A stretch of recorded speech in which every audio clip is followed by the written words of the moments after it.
সেই পরকীয়া থেকে বৈরাবাদ দরবার পর্যন্ত ভ্রমর পাগলা পায়ে হেঁটে দৌড়াইতে থাকে। যখন দৌড়াইতে থাকে বাজান, ভক্তরা তো আগেই পৌঁছে গেছে, বাসে করে যারা গেছে। দয়াল তুলা চান তাদেরকে দেখা বলে, কিরে তোরা সবাই আসলি, কিন্তু আমার পাগলটারে কেন আনলি না? আমার পাগলটারে কেন সঙ্গে করে আনলি না? বাজান, আপনার পাগলটারে তো আমরা খুঁজে পাই নাই। আরে বেঈমানের দলের, আরে মিথ্যাবাদী, তোরা আমার কাছে মিথ্যা বলস।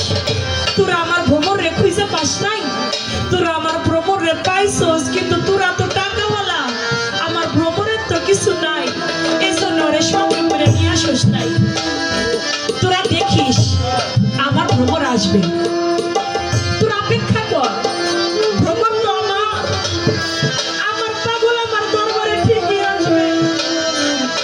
রাত্র যখন শেষ হয়ে গেল, পরের দিন অধিক রাত, ওই রাত্রের বেলায় 15 তারিখ রাত্রের বেলায় গিয়া আস্তে করে তুলা চাঁদের পাও দুটা জড়াই ধরে কাঁদতে দিচ্ছে।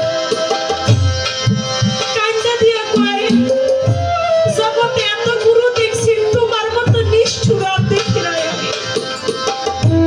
কয় কেন রে ভ্রমর? কয় আমার তরিকার ভাইরা আমি কাঙ্গাল বইলা আমার পথের মধ্যে রাইখা ফালাই আসলো। আমি কত কষ্ট করে সেই পরকীয়া থেকে পায়ে হেঁটে দৌড়াইতে দৌড়াইতে এক রাত্র একদিন আমার চলে গেল। বাজার দেখো আমার পা ফাইটে রক্ত চলতেছে। আমি কতবার দয়াল তুলা চাঁদ বইলা ডাকলাম, তুমি আমার কেমন দয়া, একটা বার তো আমার ডাকে তুমি সাড়াও দিলা না। ওয়ে ভ্রমর, তোর বুঝি পা ফাইটে রক্ত পড়ে? ভ্রমরে তুই আগে আমার পাটা সাইরে কথা বল।